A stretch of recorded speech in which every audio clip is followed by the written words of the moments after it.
my name is Chris, if I haven't met you guys before. Hello. I'm a big fan of gamification and game-based learning. So I thought it would be fun because some people have expressed an interest to talk about it.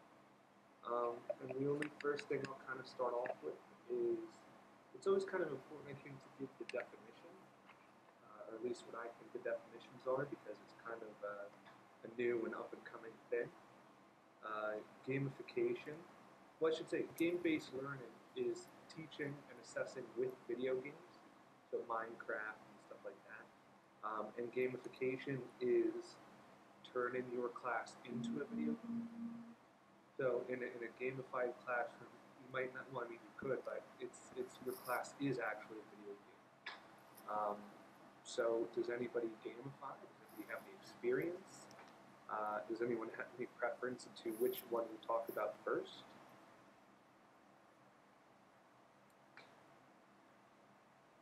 Anybody have any questions?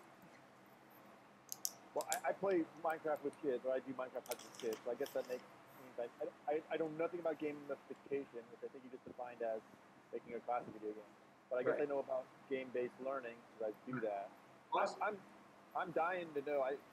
Eventually, how would you turn a classroom into a video game? I think Sarah Thomas does it. Like there's badges and things, but I don't know any details. I don't know anything. Yeah, I worked with Sarah to get her class off the ground. And I'll drop a link into the chat for you guys if you ever want to check it out. But on my site, I have a guide, kind of a step-by-step guide how to do it. But really, to me, it kind of starts with changing how you view your classroom and actually viewing your classroom like a video game, viewing what you teach throughout the year as an actual video game. And so, the first thing I did was I changed the way I graded. I went with a total points grading, so my kids started 0, and all they could do was level up. Because if you look at a video game, that's kind of how it works. You start at level 0, you complete a quest, you work your way up. For whatever reason, school decides to start kids at 100, and the only thing a kid can do is go down. So that's really kind of deflating, I think.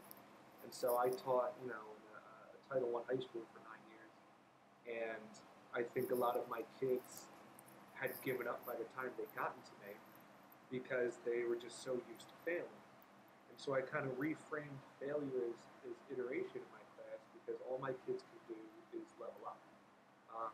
So if a kid brings in a half-eaten homework, in December for the first time, he's going to go up. And so for me, I think success breeds success, and when a kid knows all they can do in my class is be successful, I don't know. I think I've gotten a lot out of kids because of just that, mindset, that mentality. And the same thing, instead of doing work, my kids go on quests. Instead of taking a test, they have an epic quest. And instead of getting points on a paper, they earn experience points. And, an epic quest might be worth 1,000 experience points. And a quiz is a heroic quest with 500 experience points. And because we have total points grading, that kind of just adds itself up. And I think just that basis of it has really helped a lot of kids become more engaged and motivated. I think that's kind of where it starts. I think the other thing too is when we think about a video game, video games are inherently fair. The video game doesn't care if you're white or black, Muslim or Christian, gay or straight, rich or poor, right? It treats you the same way. And so if you design your classroom in that way, I think you get a little bit more out of kids too. And so what I started to do was I created, instead of giving units, we had levels. And the level would be open for 2 weeks, and the kids got all of their quests right in the beginning. And we talked about, in another session, how blended learning really plays a big part in gamification. So I would record a lot of my direct instruction, and I would record summaries of what they were supposed to be learning, and I put it all into a learning management system.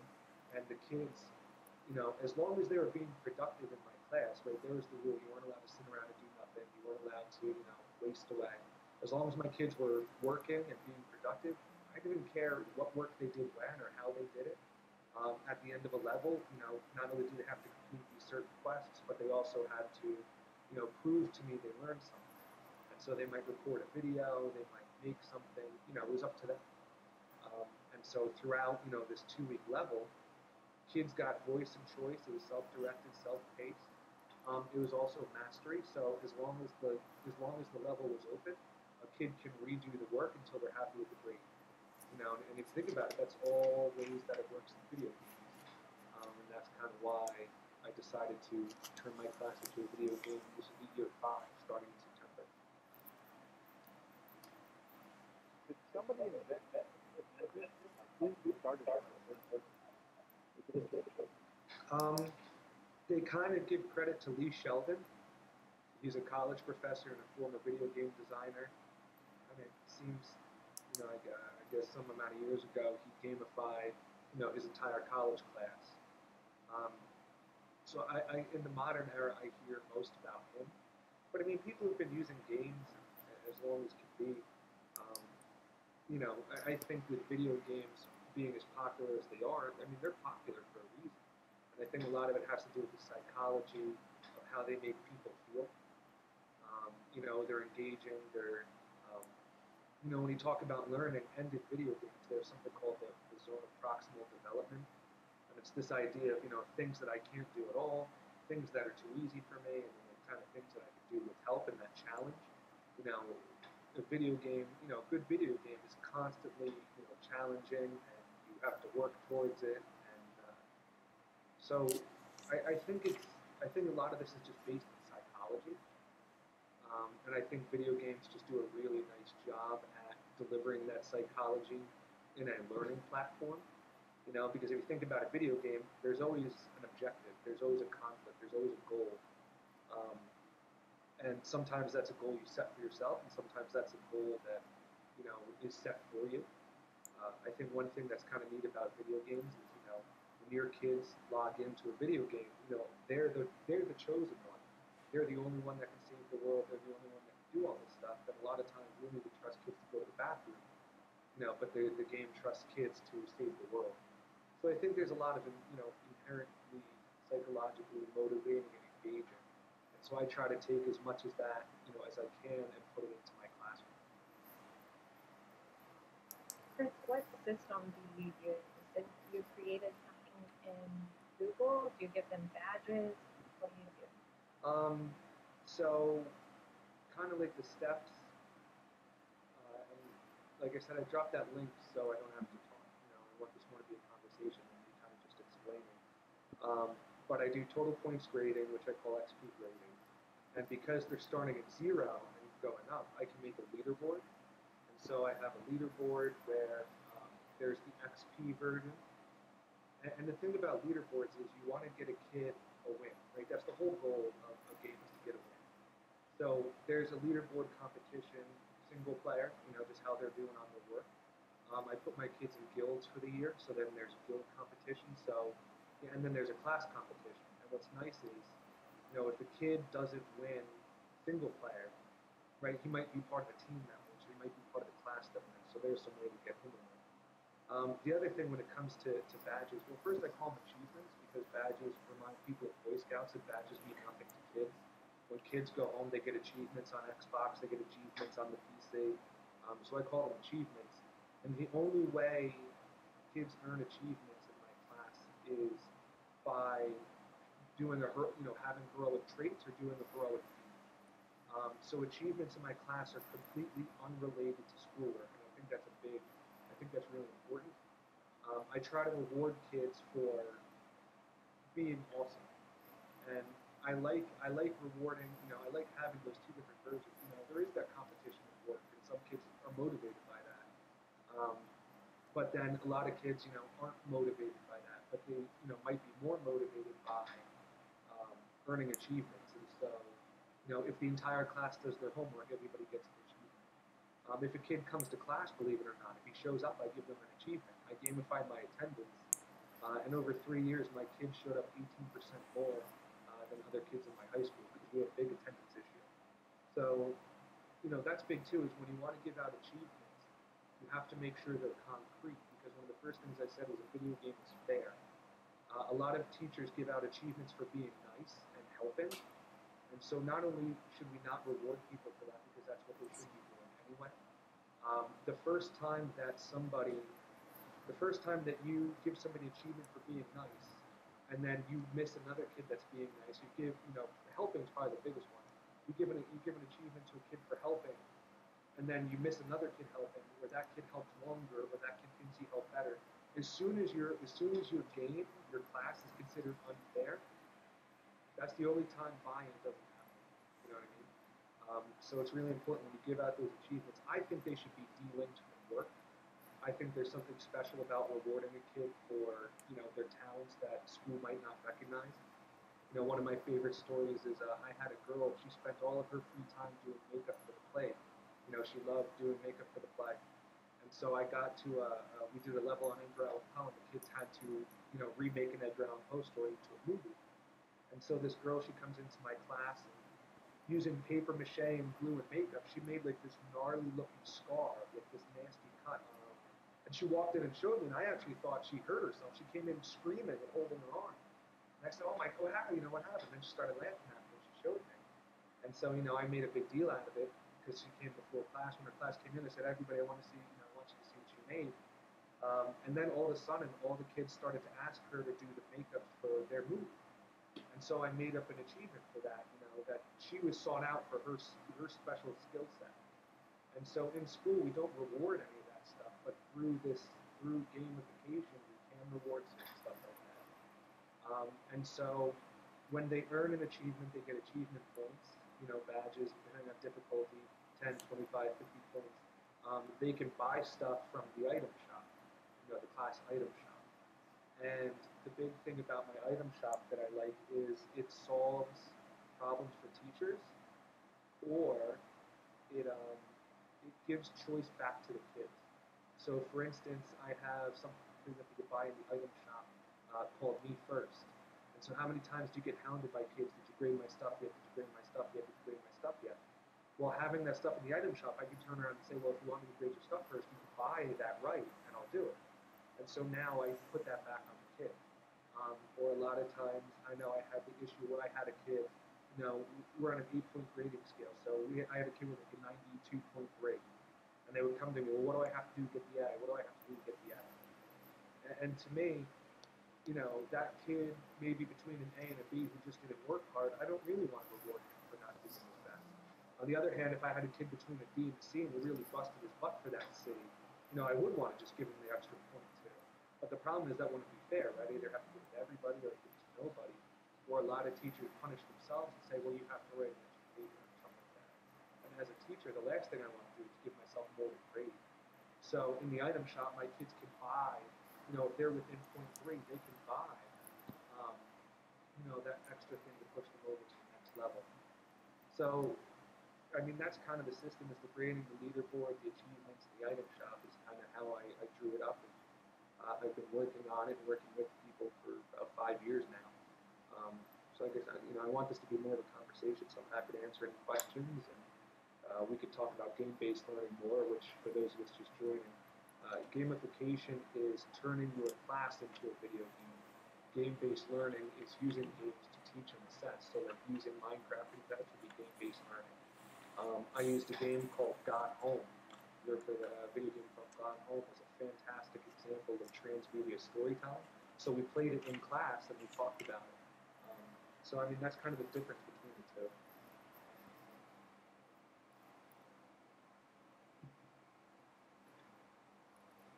I did not know the difference, so thank you for sharing. Yeah, I mean, it's kind of, I think it's up and coming, and I think a lot of people, I mean, if you get a few people together, I'm sure they would disagree on the thing, but I think that's the generally accepted definition, is gamification, is turning your class into a video game. The way I kind of explain it is, if you came into my classroom and you saw my gamified classroom, you would have no idea that it was gamified, because outside of saying the quest and epic quest and experience points, there's no difference. All I did was just add a layer on top of what I'm already teaching. And I think that's a layer of motivation and engagement. And if you look around in the real world, you see it everywhere. When you swipe your credit card, you get points. You go to the airport, you go to the diamond preferred line because you got the black card and you're the very special customer. So gamification is just really about raising somebody's status, making them feel special, which I think everybody enjoys. It's about giving them power over their own, journey and learning, giving them access to certain things that they might not otherwise have. And I try to stay away from stuff. I don't give my kids stuff. No homework passes, no pizza parties, no bucket, no points that go to the bucket, that stuff. Because I tell a lot of teachers, you are probably giving away for free things you should be charging for. Like in the elementary level, kids can be the first out to recess, the last into recess, the board cleaner, the caboose, lunch with the teacher on Thursday. All the kids want to buy that. So, gamification I think is a great way to engage and motivate kids. I think it's a great way to solve problems as a teacher, give your kids choice and voice and agency. Um, I mean, you can be a great teacher without it, but I don't know. I mean, I know personally, I love it. I couldn't teach any other way now. Everything I design is designed as a video game, like a video game with the ideas and stuff like that. One fast question. It's the leaderboard. If I'm hearing right, everyone knows everyone else. So the way I got around that is kids on the first day of school, they make a learner tag, and that's their name. Just like they have a gamer tag, the kids have a learner tag. And so that's what goes up on the leaderboard. And the only way anybody knows who's who is if they tell somebody.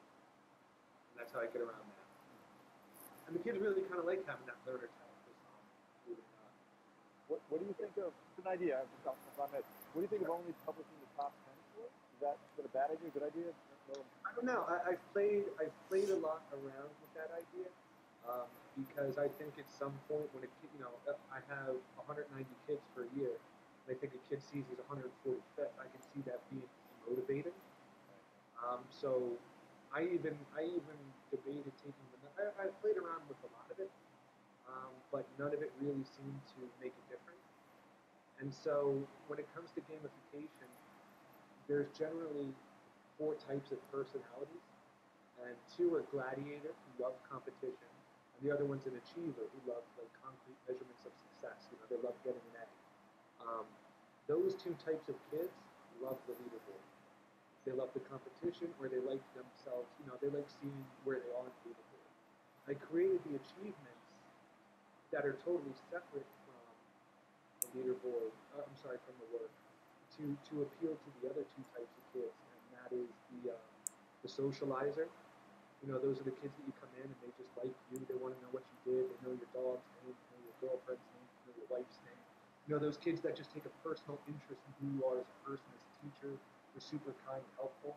Those kind of kids love to earn achievements. And your other type of kid is your explorer. And those are the kind of kids who like the journey more than the finished product. And Minecraft is a great example. A lot of kids will play Minecraft and then destroy the whole world because they can make it better. And it's the act of building that brings them joy, not the finished product. And so those kind of kids enjoy achievements as well. So that's kind of how I wound up splitting the leaderboard, is the kids who might not be in the top 10 are either motivated to get better because they're one of those 2 types of kids, or they don't care and they kind of enjoy getting the achievements more. And so that's kind of the division I put forward. Right. I think part of it is like, I think if I'm hearing you right, this is all new to me. Like I heard of gamified classrooms and I sort of saw it there commented, but I didn't know the extent of it. I think what you're saying is, can you teach sort of underprivileged kids still, or you used to, or? I used to. Now I'm in the 3rd richest school district in New Jersey. Okay, very good. So it doesn't matter. So at the end of the day, everybody likes games. So it doesn't matter. But I think what you're saying, is like part of although the last thing you said with achievements maybe makes me rethink this, but until you said the achievement piece, I was thinking, I'm going to go all out extrinsic motivation, and I'm fine with that because it works like a charm. And I care about outcomes, and I want kids to learn. And if the intrinsic motivational people wag their finger at me, I'm going to say, screw you. My kids are learning, and they're busting their ass, and I'm going to extrinsically motivate all day. And maybe, let me tell you my theory and tell me if I'm close to it. And then I think at the end with that achievement thing, I think I heard you say, well, frankly, really thoughtful kids are like, hey, this is carrot and stick. I'm not doing it. I'm not going to play the game. I'm too cool for school. And I think you've got that base covered with the achievement piece, which I thought if I entered achievements are not school related, so I can't get them for taking tests, and you don't want it for stuff they should be doing anyway, so you can't get it for helping your friend, but you can get achievements for, I'm gonna guess, doing just spontaneously something nice, like a girl who brought in the makeup. Like, oh, I'm going to give you the awesome makeup achievement, and I'm going to put that up next to the leaderboard. So maybe you don't care about the leaderboard. But hey, and this is actually kind of extrinsic motivation too, but they don't realize it. Or maybe it's just, I don't even know. But anyway, so there's an achievement board over here, and maybe the kid doesn't. How close to warm, cold, and this is something like. So I think the big thing is the idea of extrinsic and intrinsic motivation being separate entities is a myth. So what happened was in the 1970s, this dude does a study, and I talk about it on my site. I wrote an article about it. I can't remember his name or anything like that. But he wrote an article where he talks about how when you extrinsically motivate somebody to do something, and then you take that extrinsic motivation away, that person will no longer try to do that thing anymore because that award isn't there, right? So they, the carrot's gone. They don't want to do anything with that. And a lot of people have latched onto that study as proof that extrinsic motivation and intrinsic motivation are separate entities. But every study that has come out afterwards, especially ones that even looked at that study, have kind of debunked it. But a lot of people haven't done that research. And so I always kind of give this example. And it's funny because I had it for lunch today. So when I was in college, I refused to try sushi because it just kind of freaked me out. But my buddy said, well, if you try sushi, I'll pick up the bar tab tonight. So there's my extrinsic motivation. I ate the sushi, he picked up my bar tab, but it just so happened I really actually liked sushi. And now I eat it all the time. I have it for lunch time. And so extrinsic motivation can carry into intrinsic motivation. Right? There's only a certain set circumstance where extrinsic motivation will hurt something, you know what I mean? And so the achievements, a lot of it I try to make intrinsic, the competition is intrinsic, so people just like to be competitive. Achieving, being number one on the leaderboard, getting an A in class, right? That's kind of intrinsic in a way because that makes them feel good.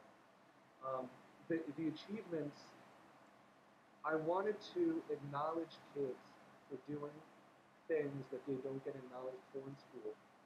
And I also wanted to, it's more of a character trait system. I wanted to go out of the traits that I think they need to be successful. So, everybody doing their homework, coming to school, those are all things that you need to do to be successful. You need to show up. If a kid hands in work 24 hours early, right? Because all my kids would hand in all their work late. But if they handed in early, they got that extra achievement. And the buying of the stuff, well, I shouldn't say stuff, but the buying of the items, the ability to have your stuff graded first. I even had bathrooms. You couldn't go to the bathroom unless you bought it. And so I have all these things, and I can drop the site if you guys want to look at, all my stuff's up there if you want to try and copy it or anything like that. It was a character thing for me. When I do this with elementary school kids, I work with teach elementary. I say ignore the whole leaderboard part.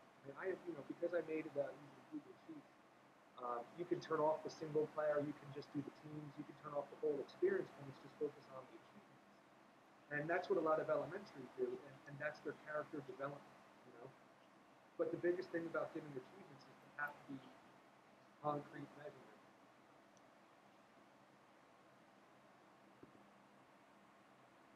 Does that make sense?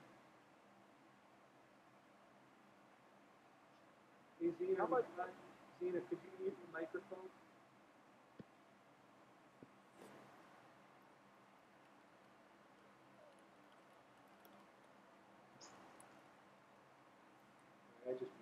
If you click on somebody, there's an arrow in the top right, you can mute their microphone.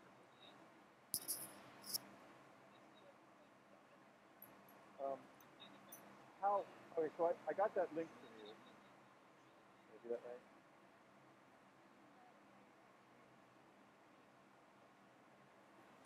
Can I mute somebody else? If you click on their portrait, it says you can mute them, but I don't think. Mine's not working. Yeah. No, I've clicked her and it won't mute her. Alright, well, I can ignore that. I guess. Oh well. Ignore them? Is there no door option? There is Whoa. an ignore option, but I don't know what that. That Yeah, works? Oh, that ignore works. her. There you go. I ignored her. Sorry. I don't. There was a permanent button. I didn't check that, so maybe I haven't. Maybe that's just for the chat. So the link that you linked, Chris, that goes. Does that have like one-stop shopping? How to do it yourself? Is there? That starts at level 1, which is doing the experience, and then level 2 is leaderboards, 3 is achievements, 4 is like item shop. So yeah, I lay out probably better than I explained it. I lay out how exactly I do my class, and I'll drop in. I'll drop in the chat. This is what my kids use. So this is the kids site. This is my old one for high school. And then I'm working on my one for middle school now. I'll drop that one in there too. But it gives you an idea of, what the leaderboards look like, the achievements, the item shop, that kind of stuff. There's no Is there a platform yet? Like, well, believe it or not, there is. So there's a totally gamified platform that's actually pretty good. It was developed by, I think, Chris Haskell at University of Boise, who I'm actually taking my master's. It's one of the reasons I went there is that gamification class, which is cool.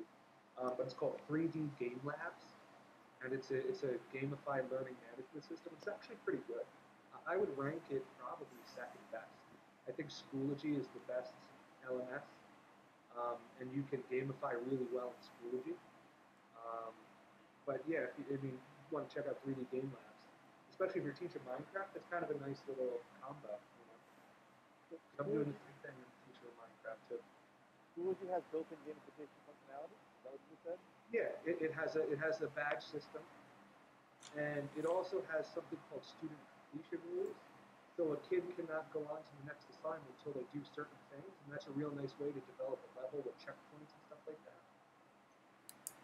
Whereas 3D Game Labs, that's not a LMS.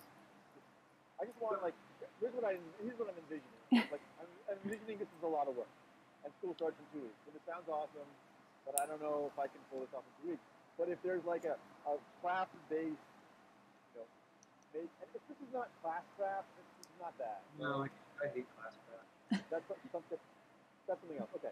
So what I'm envisioning is there's and somebody could make money on this if they haven't already. Or not. It would be better if they did, but for free. But I'm envisioning a website, a cloud-based thing, where if I want to just dip my toe in, and whatever level, what was level 1? Leaderboard? Experience points grading. Experience points grading. Okay, so your points become. You want 3D Game Labs. 3D Game Labs is a gamified learning management system. They do it all for you. It's free, costs money. I believe it's free. It's either free or freemium, where you get most of the things for free. You got to pay for a few extras. 3D Game Labs is really well done, so if you want to check that out, a lot of people. Do you use it, or do you not? I played with it. I liked Schoology better, and what I did was I built my own leaderboard out of Google Sheets and some script that I wrote. So that's kind of like what my platform is. You built your own? Yeah, I built my own. But and that's the other thing is, even though I have, 4 or 5 steps I think that go into this, you don't have to do these all at once. Believe it or not, the XP grading, the starting at bottom and going to the top, and calling them quests or stuff like that first part, I polled my kids every 2 weeks for 3 years, and 85% of them said that was the best part. So even if you do just that part, and then you continue maybe to add over the school year, don't think that you have to go and do all of this soup to nuts right out of the window. You can go super duper slow. You can gamify just for a day. You can gamify just your grading, which I think to me that's the minimum amount of awesomeness that you can do. So don't be afraid to try it and then adapt. Does this work for like math and foreign language, where you don't have to, but you kind of have to learn addition before subtraction, and how does that play in at all? Or it works even better. Because if you're designing a level, level 1 is addition, which then leads to subtraction, which then leads to multiplication. On those subjects where you have to build on top of each other, gamification actually works even better because it's designed as a level, designed as level up, designed as having checkpoints and gates and stuff like that in it. So I think math and science, are really benefit I think the most. When you get your subjects where there is no right answer, it's a little bit more free form, and that's coming from somebody who gamified English class. But this works with every subject, every grade, every level. I mean, you could do very little and gamify. You could do a whole lot like I do, and this could be whatever you want it to be.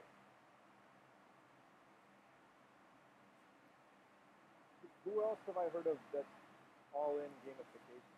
Like, I guess Sarah Thomas, who does this? Mike Matera, he's a really good gamification guy. Sarah is really good.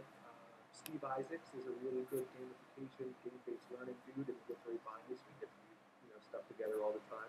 Yeah, teacher, I don't think he has a class. Yeah. Steve Isaacs? Oh yeah, he teaches game design at a middle school. Some of the names are escaping me. But even if you just check the gamification hashtag on Twitter, you'll find a lot of really good stuff. There's a lot of really talented people out there. So, and if anybody else has follow-up questions or comments, please. I have a lot of questions. And I'll always pause. I'm pausing now. Okay, so level 1 is, you told me once already. Level 1 is point define. Wait, don't tell me. Redoing your grading. Is it as simple as, like, I'm a math guy, so I'm already total point. So now you're going to make a concerted effort to tell your kids that you're starting at 0 and you're only going to work your way up. And instead of taking a math test, it might be an epic quest, or it might be a boss battle or something like that. So you can start with just like language, like yeah, absolutely. And you're saying that helps. Oh, like it's hard for me to wrap my head around like this would be helpful. Huge difference. Because I already do sort of. Do I count up already, or do I subtract points? I think I add points. Yeah. Chris, what grade level did you say you do this with? I personally taught high school English for 9 years. 5 of those years were sophomores, juniors, and seniors. I left the classroom 6 months ago. Now I'm in a middle school. I'm doing this with 5th and 6th graders. But I've gone, and spoken pretty much all over the country and worked with every type of teacher and every type of subject. And, my advice is different for people depending on their grade and subject and stuff like that. So, I mean, if you have like a specific question, I'm happy to give you some advice. I teach 2nd grade, so. Perfect. Yeah. I know it's doable, but I have no idea where to start. Well, what I would tell you to start with is one of two things. Either the grading aspect, start at 0, and work your kids up, and change your terminology, kind of make it fun. Or on the other hand, do you guys have a character development curriculum? Yes, but it's completely and totally run by the counselor. Other than, I worked for another district that we did Rachel's Challenge, Right. but other than that, I couldn't tell you what curriculum they use here, so I don't know. Well, if you have character development, I've seen a lot of success in the elementary school where they have taken character development and they've added some achievements to them. So one of the best ways I think that I made was at this one school when these little guys earned these achievements, based on your character development standards and stuff like that. So when they met that standard, they earned an achievement. This teacher was not very tech savvy. So what we decided to do is she would print out little baseball card-sized achievements, and she would make a big deal and say, so-and-so earned the achievement, everybody would clap, and they would have baseball card holders on the wall, and they would put the achievement into the baseball card holder. And I think there's like 9 or 12 in a sheet. When that kid filled them up, well, then they got to go to the item shop. So maybe, Wednesday at lunch, you get to go lunch with the kids who want to, eat lunch with you. or kids get to go out to recess first, or they get to come in last, or they get to be the line leaders, or they get to be the board cleaners, or the caboose, or all those jobs that you give kids, have them buy them. It sounds like it would tie real naturally into our economics unit. So that sounds like something that we normally teach towards the end of the school year, but there's no reason as to why it's taught at the end of the year. It sounds like we could start the year with it, and like you're saying, teach them to buy those things. Maybe for practice, that's the only one you gamify is the economics unit. And instead of earning points for assignments, give them dollars. And in the item shop, things cost that amount of dollars. So if they earn the standard, they get $100. You can even do like a little company. They start out in the mailroom, and as they level up, they go to CEO and all the way up the corporate ladder. Yeah, I mean, there's a lot of fun. Gamification doesn't have to be video games. You don't have to say experience points and achievements. I had a dude who did economics, and he had bucks, and like I said, worked in the mailroom from all the way up. I had science teachers who started kids out as like amoebas and single cell organisms and worked their way up to like apex predators. So really, you're only limited by your creativity, because a lot of the design of the class is based in psychology. If you're teaching Minecraft math, you can start the kids out as whatever those little monsters are, and work their way up. When they get a certain amount of experience points. You see Minecraft when you earn the badges when you first start playing Minecraft, when you craft your first. That's that's gamification. They're teaching the kids how to play Minecraft and then giving them out those that's exactly what your class can be like. So if you're familiar with Minecraft, model your entire, turn your class into Minecraft. I think it'd be cool. I'm actually playing around with that idea. Like I said, I'm starting to teach Minecraft in September. I actually took a Minecraft map and I turned it into a Google map, and all of the kids' assignments are on this Google map. They can pick whatever quest that they want whenever they want to do it.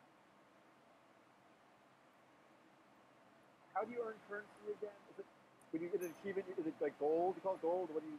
I call them achievement points. You can call them gold if you want. Oh, achievements earn you achievement points, which you can go to the item shop. Are there any actual physical items in the item shop? No. Like Coke or? No, absolutely not. Do not give stuff. No stuff. Homework pass or? No stuff. No homework pass, because you tell the kids that your work is irrelevant if you give them a homework pass. No homework passes. No class parties. No pizza. No candy. No soda. You are giving things away that you should be charging for. When kids come up, what do they come up and they ask you? What are they annoying you about? Can I do this? Can I do that? Put it in the item shop. Give them a way to earn what they already want. I'm laughing because that's brilliant. It makes perfect sense. Charge my time. That makes sense. The other thing too is how often, when you, especially with second graders, when you assign your jobs randomly for no reason, right? How often do they complain that it's not fair? So making an auction system. If you want to have a line leader for the day, who's willing to bid the most achievement points?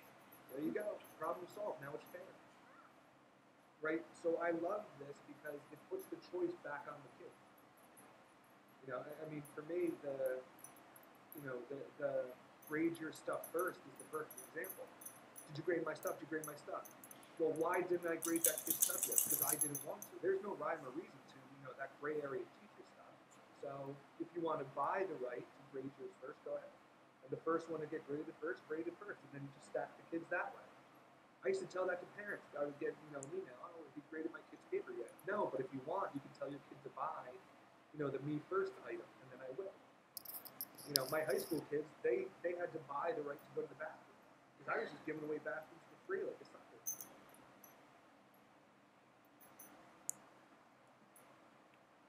You all right, Matt? I got it. Give me work to do, bro. You give me homework. You know what it is, man? You just had a layer of fun and engagement on top of all of this. And, a big thing to remember, your A students are going to be A students no matter what. This isn't about A students. This is about bringing the bottom up. This is about engaging and motivating those kids who don't like school, those kids who can't wait to go home and play a video game. You're kind of bringing that into your world. And if you look at the statistics about video games, literally everybody is playing video games. So why don't we tap into that, that psychology, that engagement, that motivation, and design our classes? Because I really do think a well-designed video game and a well-designed classroom both should look the same or similar at least. We just got a nasty message from Sir Thomas. He's shutting the room down.